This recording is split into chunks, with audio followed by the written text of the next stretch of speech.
Checkout करिए। चलिए अब अपने टॉपिक पर वापस आते हैं।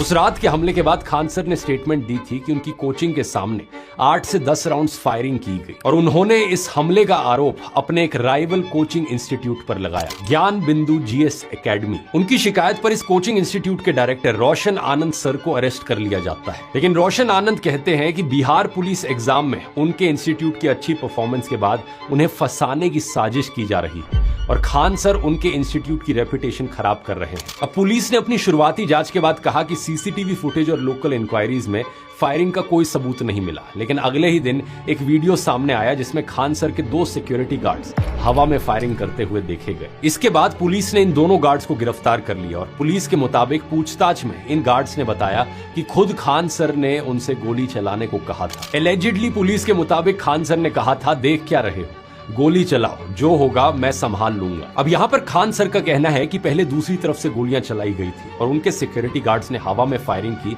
और वो भी सिर्फ सेल्फ डिफेंस में, इसलिए क्योंकि उनके गार्ड को मार मार कर अधमरा कर दिया गया था और पुलिस को आने में टाइम लग रहा था। सब मिलकर वहाँ पे मारने लग गया, हमको रॉड से बहुत बार मार मारा था, हमारा हमारा शरीर ढीला हो गया था। बॉडीगार्ड के पास लाइसेंस मिला है, उसका काम क्या, किसी इंसान को मरते मत छोड़ो, ये बेचारा मर जाता, क्या इस पे माला चढ़ने का इंतजार करे या हवाई फायरिंग करेगा। जैसे पुलिस आ गई है, बॉडीगार्ड का काम खत्म हो गया। उनके गार्ड ने कहा कि हमलावरों ने खान सर को 3 से 4 दिन में बॉम्ब से उड़ाने की धमकी दी थी। गालियां दे रहे थे और मार भी रहे थे। वे भी बोले थे कि तुम वो खान सर के 3-4 दिन में बम से उड़ा देंगे।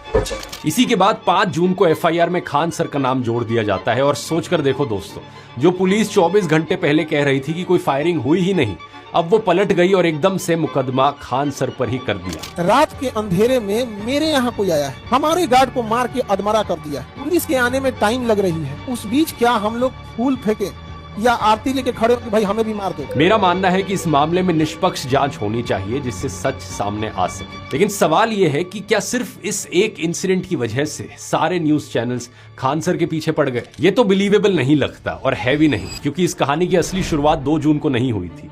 असली शुरुआत हुई थी 1 महीने पहले, 3 मई को नीट का एग्जाम हुआ जिसमें 22 लाख से ज्यादा बच्चे बैठे, लेकिन इसका पेपर पहले ही लीक हो चुका था जिसके कारण 12 मई को एग्जाम कैंसिल करना पड़ा। इसके बाद कई टीचर्स ने नेशनल टेस्टिंग एजेंसी से और सरकार से सवाल पूछने शुरू किए। एजुकेशन मिनिस्टर धर्मेंद्र प्रधान का इस्तीफा मांगा गया और सबसे तीखी आवाज थी खान सर की। उन्होंने सीधे तौर पर एनटीए को चोर भी कह दिया था। एनटीए गंदगी फैलाए हैं तो साफ इनके अब्बा के करेंगे। चोट्टा कहीं का कहता है कि पैसा नहीं लेंगे, जो उनका लॉस हुआ वो कौन भरपाई करेगा? कोई बनारस का रहने वाला है, उसका सेंटर जा रहा है कानपुर। उन्होंने स्टूडेंट्स का दर्द शेयर किया कि